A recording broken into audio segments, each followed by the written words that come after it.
नमस्कार, टीवी 27 देख रहे हैं आप। बुलेटिन की शुरुआत करेंगे बड़ी खबर के साथ। लोकसभा चुनाव से पहले मायावती को एक बड़ा झटका लगा है। सांसद रितेश तो बड़ी अपडेट इस वक्त की आपको दे रहे हैं। ग्वालियर पहुंचे हैं केंद्रीय गृह मंत्री अमित शाह। सीएम मोहन यादव और सिंधिया भी कार्यक्रम स्थल पर पहुंचे हैं। सिंधिया ने अगवानी की है और साथ ही साथ स्वागत किया है गृह मंत्री अमित शाह का। संगठन मंत्री हितानंद शर्मा कार्यक्रम स्थल पहुंचे हैं। बड़ी अपडेट आपको दे रहे हैं। ग्वालियर पहुंच चुके हैं गृह मंत्री अमित शाह। आज मध्य प्रदेश के दौरे पर है, जहां पर वो ग्वालियर और चंबल की लोकसभा सीटों को साधने की कोशिश करेंगे। यहां पर पार्टी पदाधिकारियों के साथ मुलाकात करेंगे। कार्यकर्ताओं में जोश भरने का काम गृह मंत्री अमित शाह करेंगे। संगठन मंत्री हितानंद शर्मा भी कार्यक्रम स्थल पर पहुंच चुके हैं, जहां पर कुछ ही देर में कार्यक्रम का आयोजन होगा, कार्यक्रम की शुरुआत होगी। फिलहाल ग्वालियर में पहुंचे हैं केंद्रीय गृह मंत्री अमित शाह। आज मध्य प्रदेश के दौरे पर हैं, जहां पर उनके कई कार्यक्रम प्रस्तावित हैं और लोकसभा चुनाव को लेकर उनका ये दौरा बेहद अहम है। यहां पर लोकसभा चुनाव की तैयारियों को लेकर समीक्षा करने वाले हैं गृह मंत्री अमित शाह।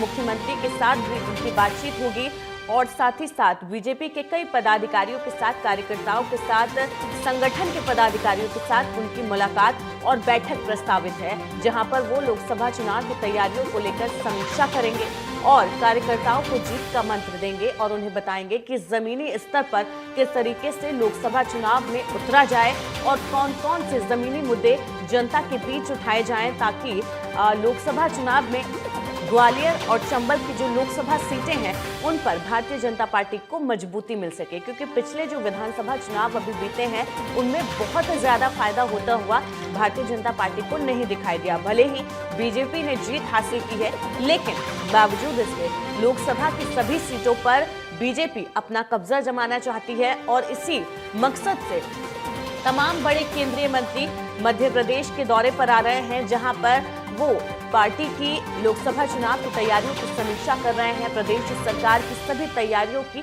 देखरेख की जा रही है। और एक और बड़ी खबर आपको बता रहे हैं। लोकसभा चुनाव से पहले मायावती को एक बड़ा झटका लगा है। सांसद रितेश पांडे बीजेपी में शामिल हो गए हैं। लोकसभा चुनाव से पहले मायावती को यह बड़ा झटका लगा है। रितेश पांडे ने बसपा का दामन छोड़कर बीजेपी में शामिल हो गए हैं। बसपा छोड़कर बीजेपी में शामिल हो चुके हैं रितेश पांडे। बीजेपी मुख्यालय में रितेश पांडे ने भारतीय जनता पार्टी की सदस्यता ली। अंबेडकर नगर से चुनाव लड़ सकते हैं रितेश, सूत्रों के हवाले से ये जानकारी सामने आ रही है। इससे पहले रितेश पांडे ने पार्टी छोड़ने के बाद मायावती को एक चिट्ठी भी लिखी थी और कहा था कि पार्टी में उनकी अनदेखी हो रही है और तमाम बड़ी बैठकों में उनको नहीं बुलाया जाता है और साथ ही साथ ना ही उनके प्रस्तावों पर ध्यान दिया जाता है। पार्टी में पूरे तरीके से उनकी अनदेखी हो रही थी, जिसके बाद मजबूरन उन्होंने पार्टी छोड़ने का फैसला लिया। लोकसभा चुनाव से पहले मायावती के लिए ये बड़ा झटका है। बीएसपी के मजबूत कैंडिडेट थे रितेश पांडे, जिन्होंने बसपा का दामन छोड़कर अब बीजेपी में शामिल हो गए हैं। यूपी के डिप्टी सीएम ब्रजेश पाठक की मौजूदगी में उन्होंने बीजेपी का दामन थामा है और साथ ही साथ लोकसभा चुनाव की तैयारियों में अभी से जुट गए हैं। उम्मीद जताई जा रही है, सूत्रों के हवाले से बड़ा दावा भी किया जा रहा है कि रितेश पांडे बीजेपी में शामिल हुए हैं तो अंबेडकर नगर से लोकसभा का चुनाव भी लड़ सकते हैं। तो बसपा छोड़कर बीजेपी में पहुंच चुके हैं रितेश पांडे। ज्यादा जानकारी के लिए पंकज तिवारी हमारे साथ फोन लाइन पर जुड़ गए हैं। पंकज, लोकसभा चुनाव से पहले मायावती को एक बड़ा झटका लगा है। रितेश पांडे बसपा छोड़कर बीजेपी में शामिल हो गए हैं।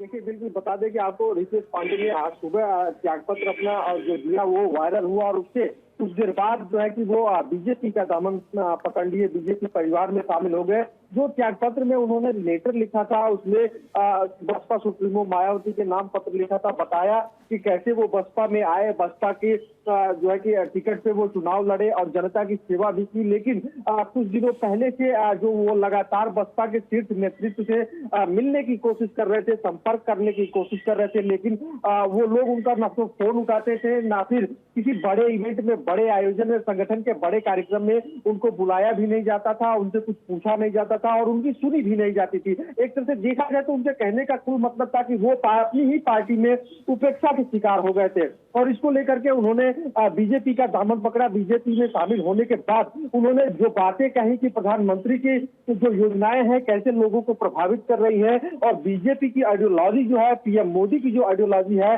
उससे वो कितने प्रभावित है, ये सारी बातें उन्होंने कहा। ये सारी बातें जो है कि जनहित में है, ये सब भी उन्होंने बताया। साथ ही साथ आपको बताएं कि रितेश पांडे बीजेपी का दामन पकड़े हैं, तो कड़े ये भी तेज हो गई है कि अम्बेडकर नगर से क्योंकि वो सांसद थे, तो जाहिर सी बात है बीजेपी एक बार फिर उनको अपने टिकट से, बीजेपी की टिकट से वहां पे दांव खेल सकती है। साथ ही साथ उनके परिवार के लोग जो समाजवादी पार्टी के साथ जुड़े हुए हैं, वो कहीं ना कहीं अब आने वाले वक्त में कयास लगाया जा रहा है कि जो राज्यसभा प्रत्याशियों का जो चुनाव चल रहा है, तो उसमें कहीं ना कहीं कुछ ना कुछ बीजेपी अपना समीकरण साधने की कोशिश करेगी। तो एक तरह से जो बीजेपी की जो नेता है वो अपनी ही पार्टी से नाराज चल रहे हैं, और जो बीजेपी है वो अभी लोकसभा चुनाव को लेकर के यूपी के अंदर किसी भी तरह की कोई ठोस रणनीति बनाने में असफल साबित हो रही है, जिसके चलते ये नाराजगी देखने को मिल रही है। आज जो है कि जिस हिसाब से बसपा के एक युवा नेता कहे जाने वाले रितेश पांडे ने बीजेपी का दामन पकड़ा है, जो राजनीतिक विश्लेषक है उनका कहना है कि आने वाले वक्त में इनको देख करके और भी जो नेता हैं वो भी दूसरी पार्टियों का दामन पकड़ सकते हैं। पंकज, अगर यूपी में बसपा की बात करें तो बसपा पहले से ही बेहद कमजोर है। ऐसे में एक एक कर उनके सांसद भी हाथी से उतरते हुए नजर आ रहे हैं। लोकसभा चुनाव में फिर किस तरीके से मायावती अब अपनी पार्टी को मजबूत करेंगे, क्योंकि जितने भी बड़े चेहरे हैं वो पहले पार्टी छोड़ चुके हैं और अभी भी बसपा में कहीं ना कहीं सांसदों की, विधायकों की नाराजगी देखने को मिलती है, जिसकी वजह से वो पार्टी को छोड़कर अन्य दलों में शामिल हो जाते हैं। देखिए, आपको बता दें कि जो बसपा है वो जो उसकी जड़ें हैं यूपी के अंदर, वो अब उतनी मजबूत नहीं दिखाई दे रही हैं, क्योंकि बसपा सुप्रीमो ने जो अब बसपा की जिम्मेदारी अपने भतीजे के ऊपर दे रखी है, वो भी कहीं ना कहीं आनंद जो है वो यूपी के अंदर बहुत ज्यादा कुछ वर्किंग करते हुए नहीं दिख रहे हैं। हरियाणा और दूसरे राज्यों में वो बसपा के संगठन को मजबूत करने के लिए लगातार दौरे कर रहे हैं, लेकिन बसपा की जो शुरुआत हुई थी उत्तर प्रदेश से लेकर के, तो कहीं ना कहीं बसपा को यूपी में जो अपनी राजनीतिक जमीन थी जो बसपा ने आज खो दिया है, उसको मजबूत करने की जरूरत थी। लेकिन सिर्फ नेतृत्व में कोई भी उस तरह का कद्दावर नेता नहीं है जो बसपा के कुंडे को फिर से एक बार एक कर सके। मायावती का समय समय पर यह बयान जरूर आया है कि जो पार्टी के लिए काम करेगा वही पार्टी में रहेगा, बाकियों को बाहर का रास्ता दिखाया जाएगा। लेकिन सबसे बड़ी बात है कि जो कार्यकर्ता है, जो वॉलेंटियर है, जो बसपा के बूथ लेवल के जो कार्यकर्ता है, उनके अंदर विश्वास कैसे जगाया जाए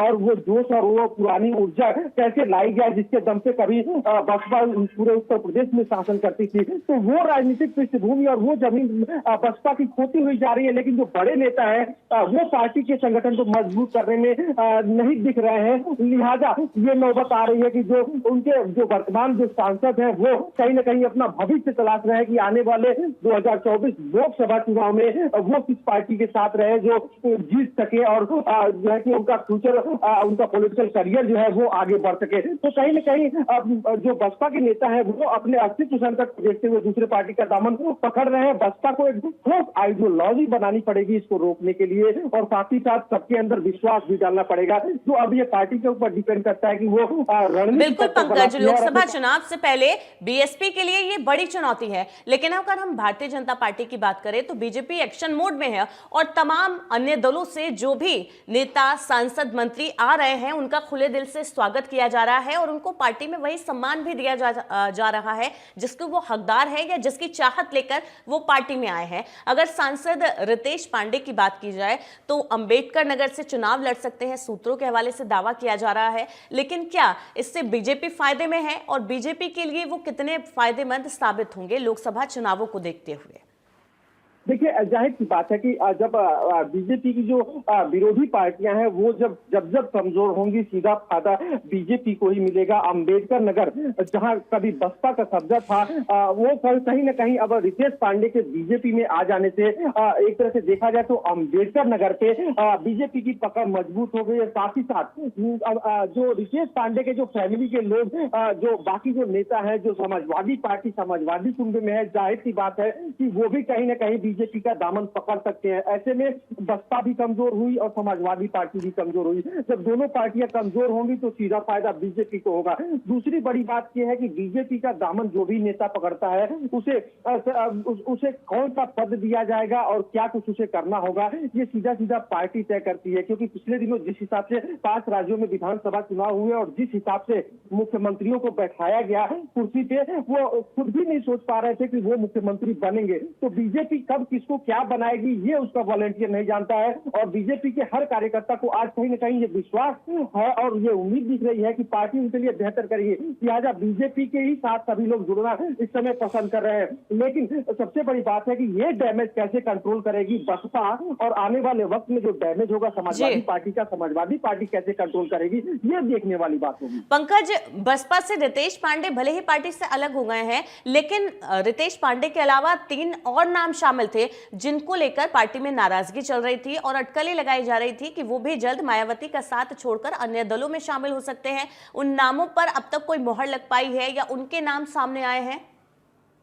देखिए, अभी इस तरह का आप जो है कोई नाम सामने ओपन होकर नहीं आया है। लेकिन जो नाराज जो पार्टी के कार्यकर्ता हैं वो कहीं ना कहीं दूसरी पार्टी और दूसरी जगह अपनी भविष्य जरूर तलाश कर सकते हैं। अगर जो यही रवैया रहा बसपा का, तो कोई ठोस रणनीति बसपा की तरफ से नहीं बनाई गई और मायावती की तरफ से नहीं बनाई गई, या जो उनके जो भतीजे आनंद है उनकी तरफ से नहीं बनाई गई थी। तो क्योंकि जो पार्टी है वो सीधे सीधे पार्टी के कार्यकर्ता पार्टी के ऊपर ही आरोप डाल रहे हैं कि पार्टी में उनकी अनदेखी हो रही है, ना तो उनका सम्मान बचा हुआ है, ना रितेश पांडे ने जो आरोप लगाए हैं मायावती पर या पार्टी पर कि उनकी अनदेखी हो रही है, उनको बैठकों में नहीं शामिल किया जाता था, उनके प्रस्तावों को नहीं सुना जाता था, क्या उनके इन आरोपों पर मायावती की अब तक कोई प्रतिक्रिया सामने आई है या पार्टी की तरफ से किसी का कोई बयान सामने आया है? देखिए, इस पूरे प्रकरण में अभी बसपा की तरफ से बसपा सुप्रीमो का कोई बयान नहीं आया है। लेकिन आने वाले वक्त में जाहिर सी बात है कि बसपा इसको लेकर के भी अपने एक बयान जारी करेगी। ये बहुत बड़ा डैमेज है बसपा के लिए, और ये रवैया अगर जो बसपा के रहा तो जो सूत्र बताते हैं बाकी जो नेता है वो भी तैयार है कि अगर उनकी पूछ किसी और पार्टी में हो रही है तो वो उनका दामन जरूर पकड़ लेंगे। बीजेपी की अगर जो बात की जाए तो बीजेपी लगातार हर रोज आप देख सकते हैं कि कहीं ना कहीं किसी पार्टी कार्यालय पे सदस्यता ग्रहण अभियान चला रही है। तो इसका फायदा बीजेपी को ही मिलता दिख रहा है, क्योंकि पार्टी जितनी मजबूत होगी उतना ही जो है कि आने वाले समय में जो लोकसभा चुनाव होने वाले हैं वहां पे बीजेपी को फायदा होगा। लेकिन अब किन कारणों से बसपा ये अपना समीकरण नहीं बना पा रही है, अपने संगठन को मजबूत नहीं कर पा रही है, और यूपी की ये बेहतर पार्टी और बड़ी पार्टी रही है बसपा, और उसके बावजूद भी यूपी में अपना वोट बैंक और अपनी राजनीतिक जमीन लगातार खोती जा रही है। ये कहीं ना कहीं बसपा के लिए चिंता का विषय है। बसपा के जो बसपा सुप्रीमो है और बसपा के जो आला नेता है वो उनको इस बारे में सोचना चाहिए, वो निर्णय ले सकते हैं कि इसमें आगे क्या उनको करना है। जी, बहुत बहुत शुक्रिया इस जानकारी के लिए पंकज आपका। तो आपको सीधे गुजरात लिए चलते हैं, जहां पर प्रधानमंत्री नरेंद्र मोदी आज दौरे पर हैं। सुदर्शन सेतु की सौगात उन्होंने गुजरात वासियों को दी है। इसके अलावा उन्होंने समुद्र में डूबी द्वारका नगरी के दर्शन किए। प्रधानमंत्री ने द्वारका में स्कूबा डाइविंग की है। जी हाँ, स्कूबा डाइविंग के जरिए प्रधानमंत्री ने द्वारका नगरी के दर्शन किए और साथ ही साथ अपने अनुभव भी साझा किए हैं। तो आज गुजरात के दौरे पर प्रधानमंत्री नरेंद्र मोदी हैं, जहां पर सबसे पहले उन्होंने देश के सबसे लंबे ब्रिज की सौगात दी है, केबल ब्रिज की सौगात दी है, सुदर्शन सेतु उसको नाम दिया है, और पीएम ने यहां पर स्कूबा डाइविंग की, जिसके लिए उन्होंने अनुभव भी अपना साझा किया है और बताया कि ये उनके लिए एक अद्भुत क्षण था। उन्होंने समुद्र के अंदर डूबी द्वारका नगरी के भी दर्शन किए हैं। तो प्रधानमंत्री नरेंद्र मोदी ने द्वारका में स्कूबा डाइविंग की है और साथ ही साथ कई परियोजनाओं की सौगात लेकर आए हैं। प्रधानमंत्री गुजरात वासियों के लिए यहाँ पर सुदर्शन सेतु, देश के सबसे लंबे केबल ब्रिज का उद्घाटन किया, और इसके बाद उन्होंने द्वारका में मंदिर में दर्शन पूजन किए और साथ ही साथ फिर समुद्र में स्कूबा डाइविंग की और समुद्र में डूबी द्वारका नगरी की, कृष्ण की नगरी की दर्शन किए, और उन्होंने अपने अनुभवों को साझा करते हुए बताया कि उनके लिए ये एक अद्भुत क्षण था, भव्य क्षण था, जिसको शब्दों में नहीं बयां किया जा सकता। ये उनके लिए एक बहुत ही गर्व की अनुभूति है कि वो द्वारका में समुद्र में डूबी द्वारिकाधीश की नगरी के दर्शन कर पाए। इसका अनुभव उनके लिए दिव्य था। तो प्रधानमंत्री नरेंद्र मोदी ने आज गुजरात को सुदर्शन सेतु की सौगात दी है। ये सुदर्शन सेतु देश का सबसे लंबा केबल ब्रिज है। ये जो पुल है ये केबल से तैयार किया गया है और देश का सबसे लंबा पुल है, जिसका उद्घाटन आज प्रधानमंत्री नरेंद्र मोदी ने किया है। इस ब्रिज को सुदर्शन सेतु का नाम दिया गया है। प्रधानमंत्री ने आज इस सेतु का लोकार्पण किया है और इस ब्रिज को देश को समर्पित किया है। इसके अलावा द्वारका के एक मंदिर में पूजा अर्चना करने पहुंचे थे प्रधानमंत्री नरेंद्र मोदी। भगवान के दर्शन कर द्वारकाधीश के दर्शन के बाद उन्होंने स्कूबा डाइविंग की और इस स्कूबा डाइविंग के अनुभव को साझा करते हुए प्रधानमंत्री ने बताया कि उनके लिए एक दिव्य क्षण था। इसकी अनुभूति शब्दों में वो नहीं बता सकते, लेकिन उनके लिए ये एक दिव्य अनुभूति थी।